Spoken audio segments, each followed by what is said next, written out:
You say that. Yeah. The other mic. Oh, Merry Christmas, everybody, for watching. I don't know when this episode's gonna. Oh, it's on me, bro.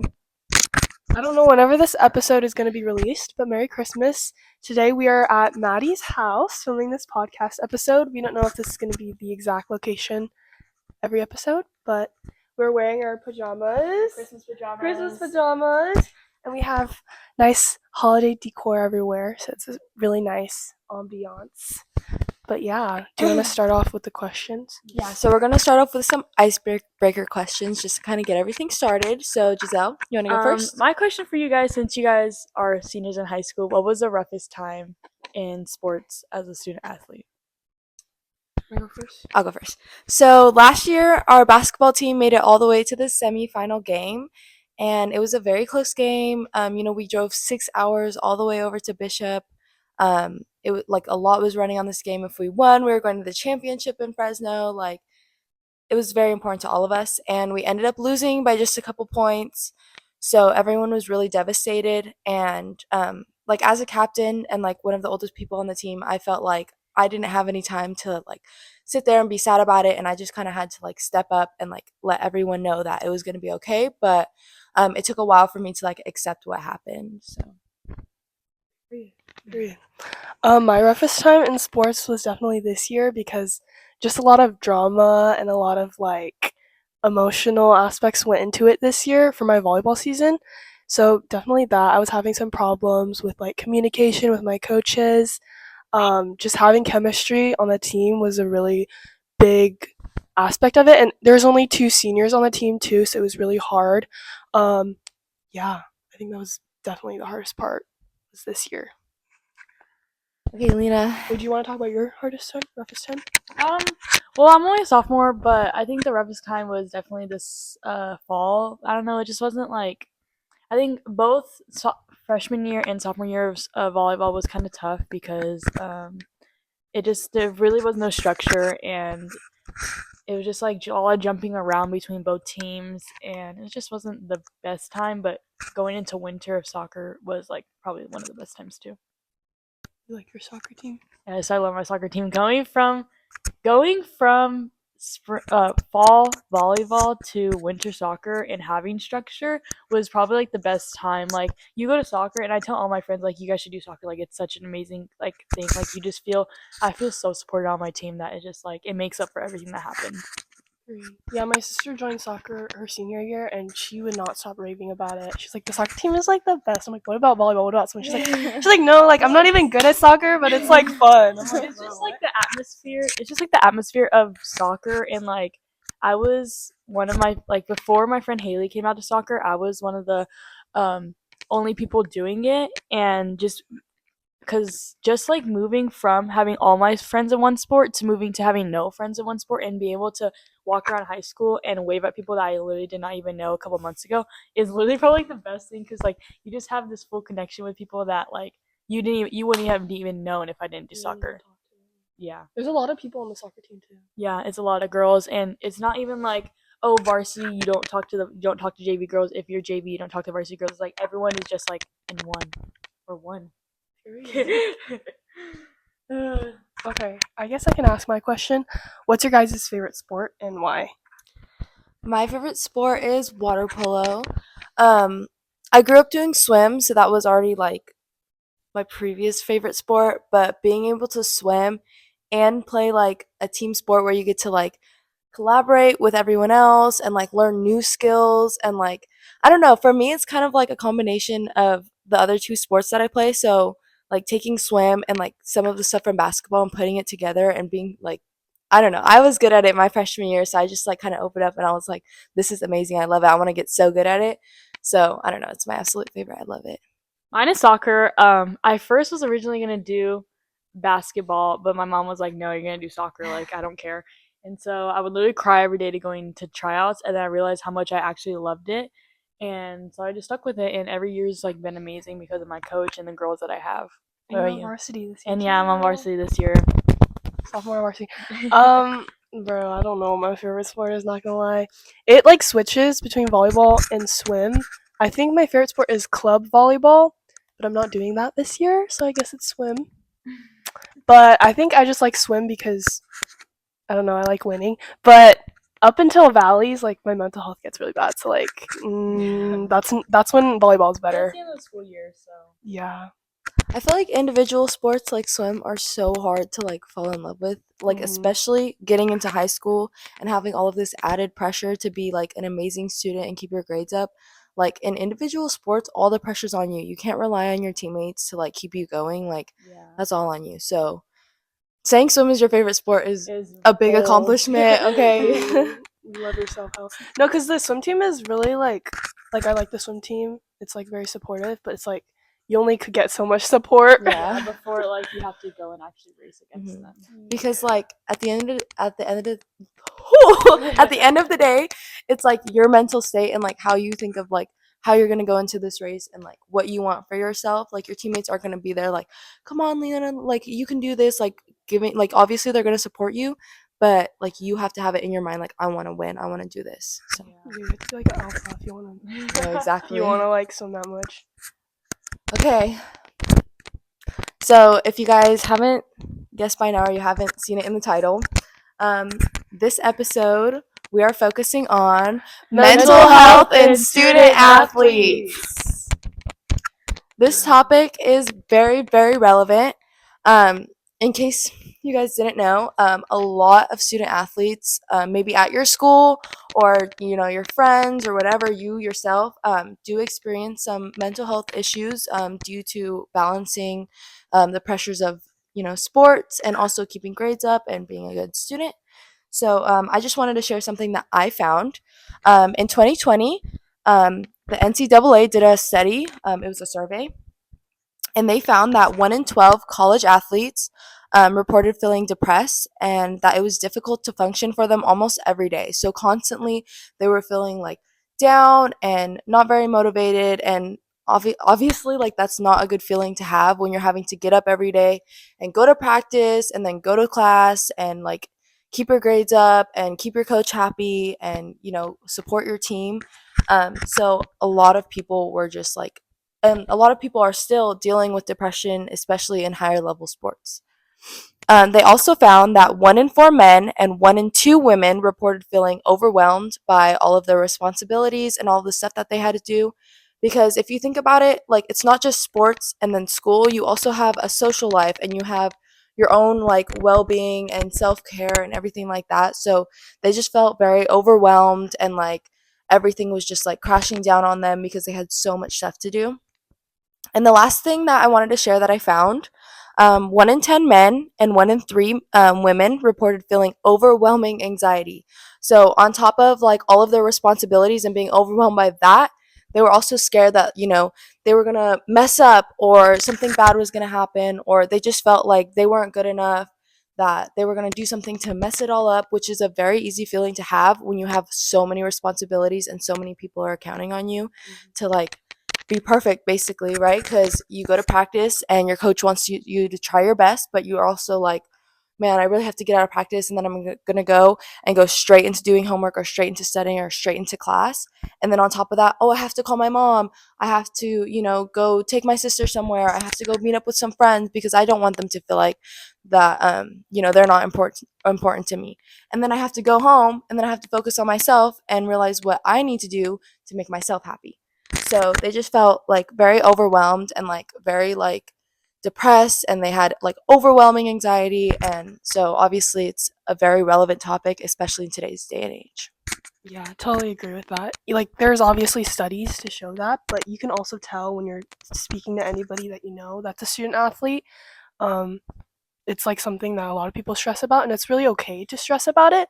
But to a certain degree, I think what helps with, you know, having better mental health or like prioritizing it while you're a student athlete is just holding yourself to like a standard that's achievable so that you're not stressing yourself out if you're overachieving already and then you're holding yourself to a higher standard and you're not able to reach that standard because of your mental health. That's definitely something that I think a lot of people need to normalize. One of like the biggest things that like I try to remind myself and that I think like on top of what Lena's saying, like one thing that you have to like tell yourself in your mind constantly is I wrote this down. Sports are what you do, not who you are. So failing is okay because that's how you learn. Okay, you shouldn't like be basing your worth and like all of your like, oh my god, like I have to get this done, I have to be perfect, like honestly just base it on like, are you doing the best that you can do? Are you being the best version of yourself? Whether that's, just trying to like be the best in your sport, but realizing that it's okay if you make mistakes, it's okay if you didn't make that goal or if you didn't make that time cut, like it's not the end of the world. It's okay if you didn't get an A in that chemistry class, like it's really not the end of the world, and you can always come back for it because the end goal is what matters, not how you get there. Yes, also agree with Maddie about saying that you aren't your sport, because a lot, and I've seen this a lot in everyone that, like, even like people that I'm not close with, but I see it a lot in my friends that like they won't come to school. Like some people I know that won't come to school and only go to practice. I'm like, bro, what are you like? Actually, what are you doing? Like, what do you mean you're not gonna come to school? Like, and then that they think that like I have a friend. I remember one year I had a friend that she did so bad in a game that she didn't come to school the next day because she thought that people were gonna clown on her. I'm like, bro, no one actually cares. Like, you think that people went home and was like, wait until they get to school, I'm gonna bully them. Like, who actually cares? And that having like separating yourself, your identity, and who you are from as a person from your sport is going to be probably the best thing that you could do in high school, because you're not going to make your sport everything that people know you by. You want to be known as a good person with good character, and just like, and then they're like, oh yeah, and I also do sports, and it's also really impressive if you do sports and also are able to keep a good grades because of your mental health. Because if you have bad mental health and you like start putting that into your grades, it just doesn't look good, and that people aren't probably going to see you as this well-rounded person. Yeah. But sometimes there's also like external factors that you can't control. Like you can help yourself internally and like try to fix all of your like expectations. But sometimes in sports obviously there's like external things that will make you not like your sport, and when you face those problems, you just need to be like, okay, well, that's out of my control, like that's not me, so like I'm not gonna stress too much about it. And that's like something that I struggled with. I was like, this is like pissing me off, like this external thing's pissing me off, and like it was starting to affect me internally, and just having a barrier and trying not to let those overlap is really important, I think. Yeah, stressing out because your coach like isn't playing you and you like it's not fair, or you missed that goal and you feel like your whole team is like shaming you for it. Like at the end of the day, like your teammates and your coach and your friends care more about your mental health and your well-being than whether you made that goal or not. Like people aren't going to base your worth off of your performance in sports, so you shouldn't either.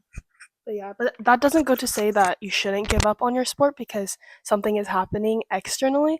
I think the best thing you can do is show your coach or your teammate or somebody that you don't care what they have to say. You're just gonna do whatever you want to do. Just showing that you're a very positive person, and like what they're gonna say is not gonna affect you. It just shows how strong you are, and like it makes them feel more insecure about why they're doing something to try to damage your mental health. So I think that's the best advice I would give somebody.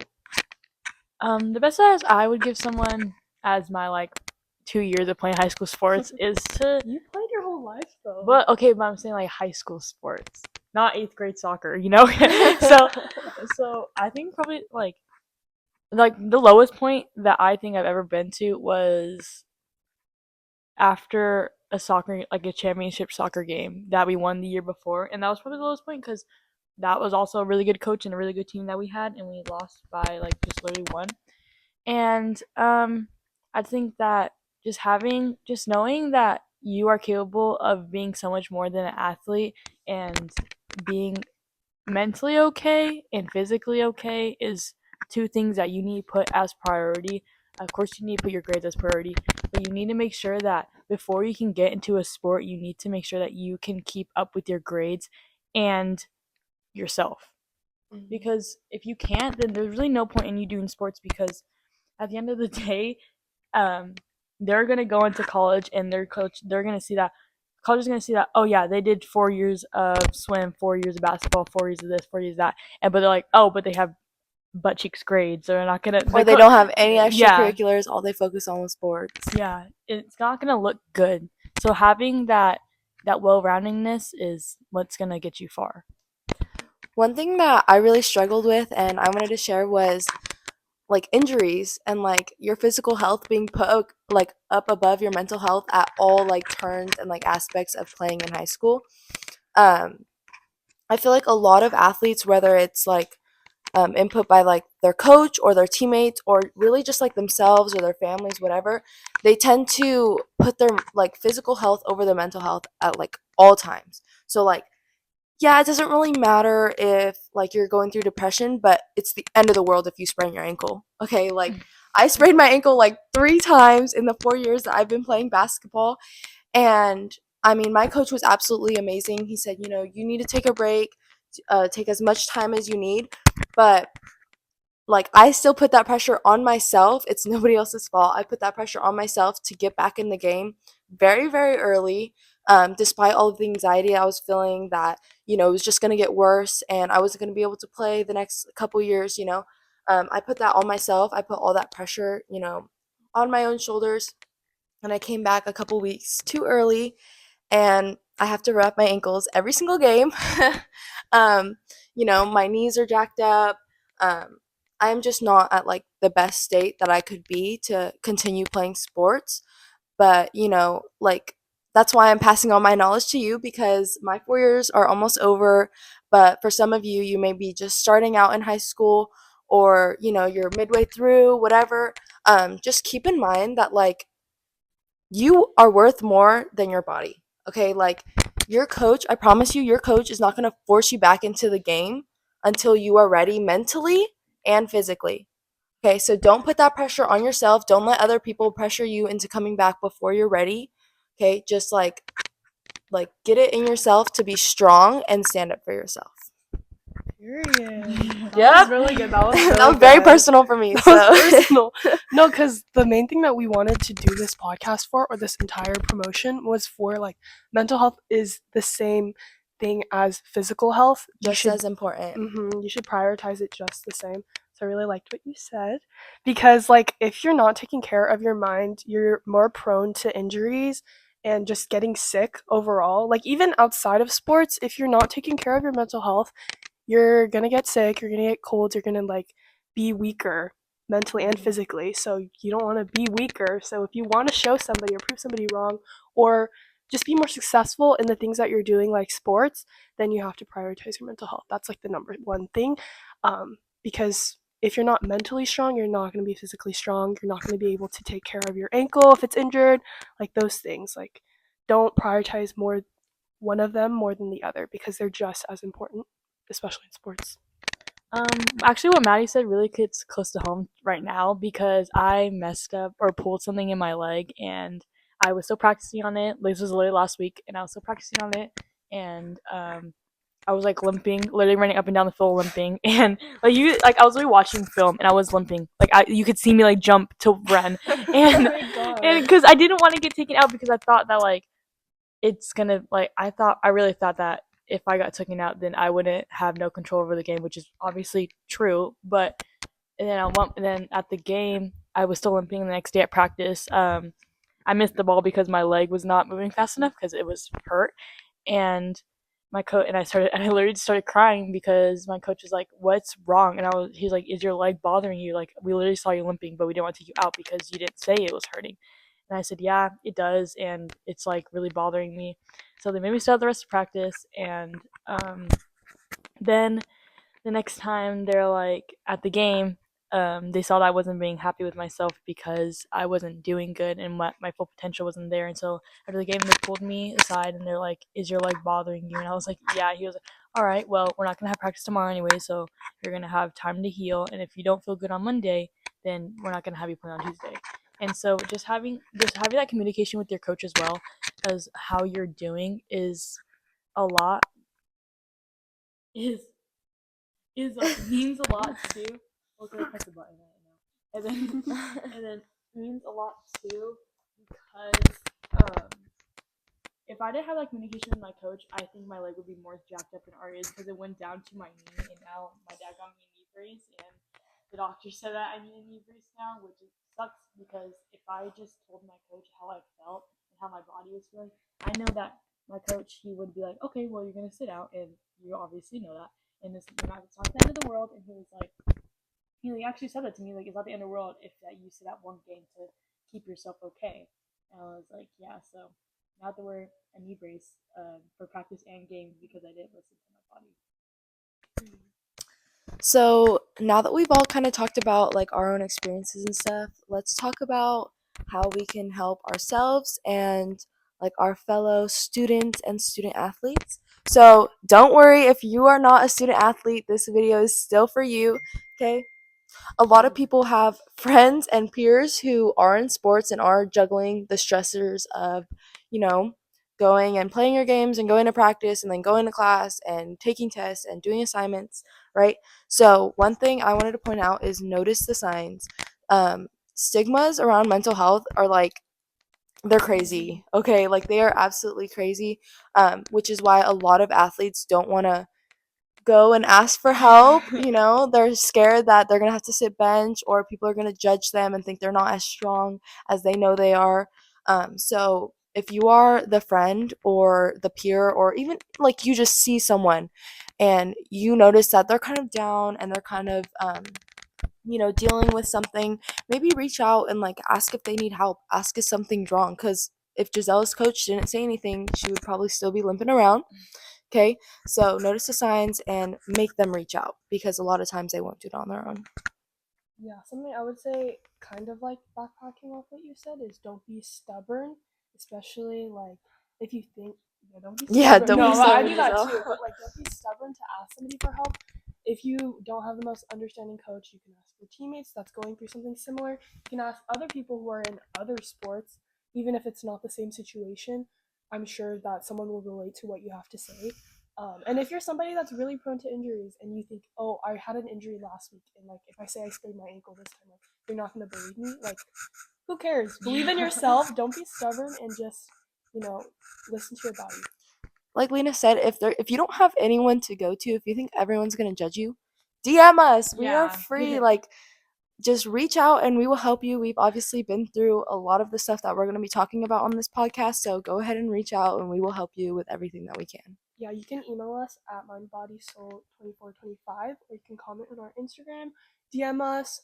We're opening a TikTok and YouTube. You can comment us anywhere. We are very non-judgmental, and we probably will relate to anything that you have to say. So whether it's like relationship issues, athlete problems, it doesn't have to be related to our topic. Literally anything that you want to talk about, we will talk about with you. We're not going to judge you. We're not going to go tell someone else what's going on. Like, Completely confidential. It could be confidential, or if you want us to answer on the pod, you Yeah. can do that as well. But yeah, feel free to do that. Also, just know the people around you, because you don't know who is watching you. And I've actually had someone just literally text me and was like, "Hey, are you okay?" And I was like, "Yeah, I'm fine." Like, "Oh, you just didn't look okay in class." And I was like, "Okay." Like, it's just like nice to be that person to ask if they're okay, and if they are one of your closest friends or like somebody you don't know and you want to ask anyways because they're not looking 110, then it's okay to ask. Don't be afraid to communicate with someone. Put yourself out there. And practice being vulnerable. Practice being because like social. even if you reach out and they're like, yeah, I'm fine, like why would you even ask? Just be like, oh, I was just worried about you, that's all. Like, no damage done. Yeah. So okay, I think that wraps up our pod. Thank you so much. This was our first episode, so things might be different. We're gonna probably have more traditions or whatnot, but this was just the intro pilot episode, if you will. So yeah, feel free to DM us. We hope that you liked this video. This is gonna be released on YouTube, so please like, comment, subscribe, whatever. Yes, and join all the hosted meetings and everything that we do. Go follow us on our hosted account too. We just made a new profile photo that was more custom to us instead of just the plain HOSA logo. And then Symbol. Okay, last thing. If you guys want us to talk about something or like you want us to like help you out with something, bring up something on the podcast, anything, DM us and we will talk about it in one of the following episodes. Yeah. Make it more personal to our community. Okay. Bye. Bye.